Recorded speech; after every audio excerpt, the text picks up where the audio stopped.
Hi ma'am ngasidi yamna special oiba aigi damaktadi hairaga ko blog macha ma ina pudra lakchere ado ma'am ngasigi blog se kari matangi orani hair kansida aigi thumbnail uraga so dum khangbiramani aigi luhong lamdai gi haibadi bride to be party aigi Leikai gi eche amadi enaupi singna aibu pijaba gi oidine bako yam thapte ko ma'am yam thapte adum ai khongna lae ado eche amagi yumdani ngasi pijadoise ado ma'am leisabi punchi habasdi yam nungaiba amadi mamal leiba life ni ko habidi matang ni aduna aigi leisabi punchi loiramdai sida aina eche amadi enaupi singa punba momento ko aroiba oina habidi leisabi punchi gi aroiba oina eche amadi enaupi singa punba moment ma'am daina collect to ba haidai ko ado ma'am ngasidi bride to be party gi ngasi chaba thakpa akhona langlakpa adu enjoyment to ba ma'am do eminarsi continue skip tawduna muthang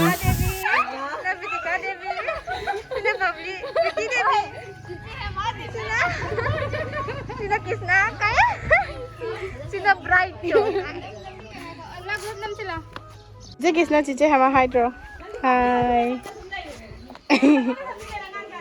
khoi photo khapnar meni ko mayam ichi amagi yamdani aba photo kapna loisele aduga amukla hojinga hala ke kakani hi dro babli chanchan bitika hi dro sati my video rồi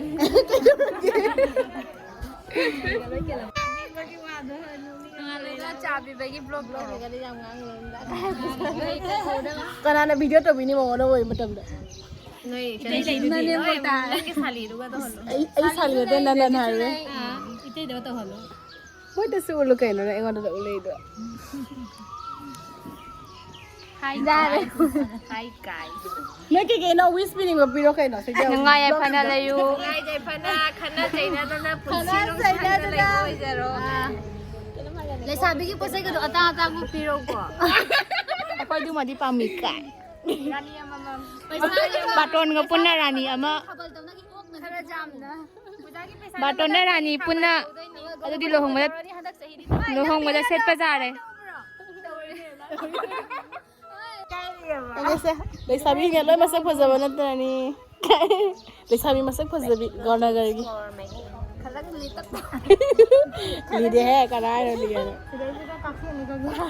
Chanchan kenam hai ro na. Wa jong ang dai. Mayam khoi khun gi thabal taw dre mayam na. GPay ha kena. QR paisa ro khara khara ke hai capsule. Mangari chakcha bada. Thabal taw jage kai kana na screenshot taw.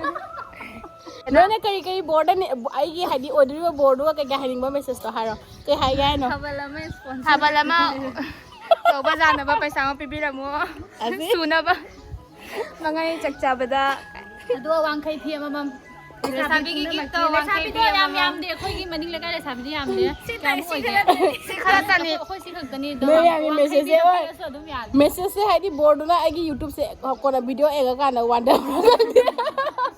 Diman siya na marwai nang launa kalau bilang na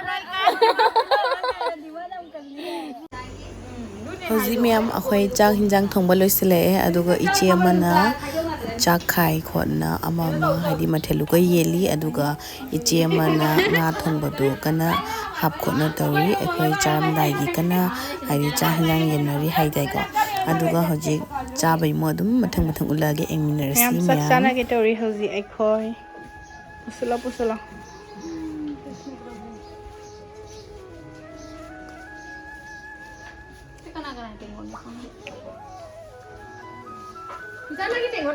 Pork ne ai khang da ba nam ka pora ma ka no me pork ta ba do perfume ne ne da akoi masam tai nei seram da punan ka me ba ko mam me khara mayam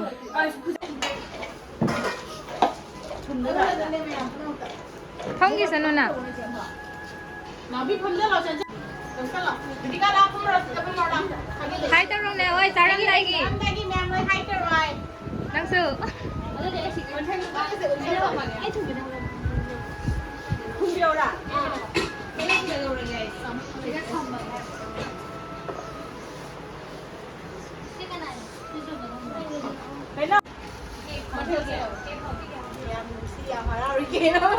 Ako ꯍꯣꯏ ꯃꯊꯦꯜ ꯂꯨꯀꯣꯏꯁꯦ ꯌꯥꯝꯈꯔꯦ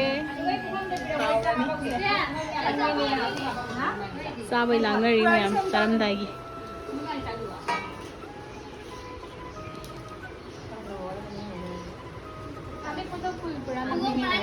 ꯆꯅꯥ ꯕꯨꯌꯦꯁ ꯂꯥꯛꯑꯣ ꯆꯦ ꯇꯣꯟꯒꯤ ꯄꯨꯈꯝ ꯀꯗꯥꯏ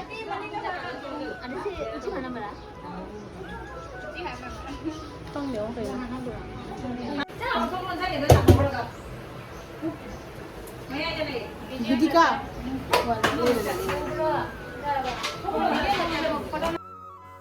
mayam asi moment se yam nungsiye habadiko aikoi adum chahi khudingi new year lakpa khudingi aduga parab aikoi lekai gi parab thokpa khudingi adum eche amadi enaupi mayam ga pullaga chamina ba thakmina ba aikoi na haraumina ba hadi kaya moment ado aidi next time dagi yawa su phanglaroi mauda hadi aise yumpan khraba matung dadi adona habadi yamna nungsi habadi ningon mapokse yam nungsi hairodi ko adum thaptokna kidroini aikoi se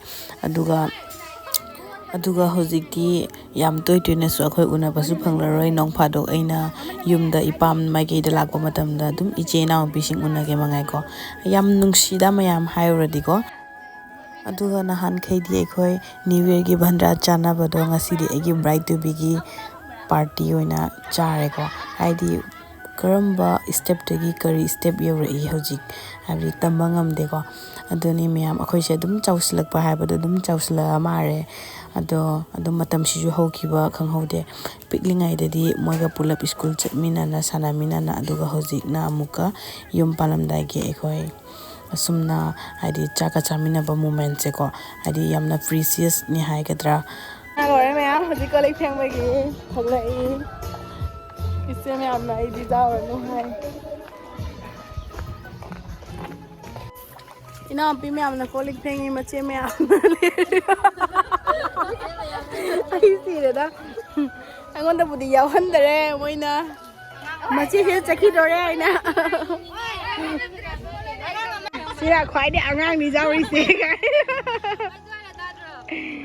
Masa ko sabi na pisiya mo na is isang mamagi dum lagi kari ki daw present han gay na ne mana ne khali na amadi bani se amadi na halle na ko ha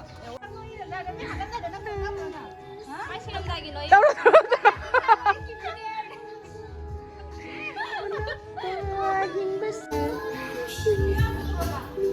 la listik ka tay sa si photo da phajara ba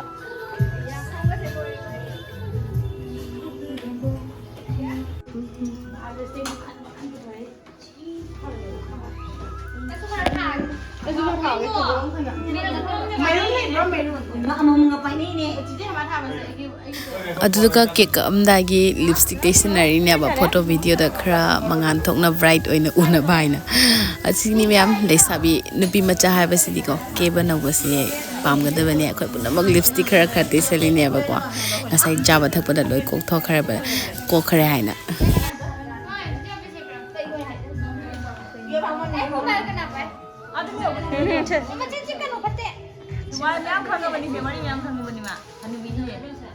Kay jare na, mabukang ito kay jare. Ha? Mabukang ito kay jare. Ano? Mabukang ito kay jare. Oy. Mabukang ito kay jare. Mabukang si kanu haray kay na jindo. Si jiya di mabuk sila kanine. Kapte lang hanga. Ala yun na kay jare ka bukang ito. Si jiya na tayo. Si jiya na tayo. Wala hello na to mga nawi lay lo kay. halan thabal gi sim sa sa ko ba ai thabal ko re na wala na to wala loi thabal to ha play loi thabal wala phelo na to si sa Dati dog ko kay dog. Wala ko na mi kan de.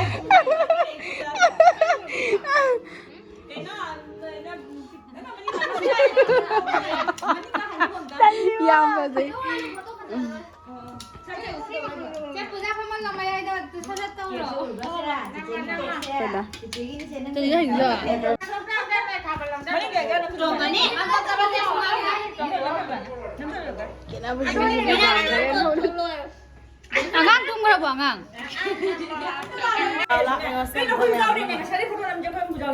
ba ko de sa to ba ko de group Sara ko ba sa chen di ka man ba ni chen. lấy sao bên này lấy sao bên này 제 돈 가서 잘 먹고 자오데 제 돈 작품 정보 하나 받네. 제 돈 포토 값 상대 거기가.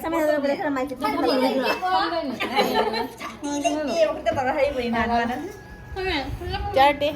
cái nó có du ra 비디오 아니 일라. ai cái này nó Nên nào biết đến năm nào rồi chẳng có phật đâu. 가비 나 보이는 거라. khơi mà nói chuyện ngang đi 레샤비 레카이 가게.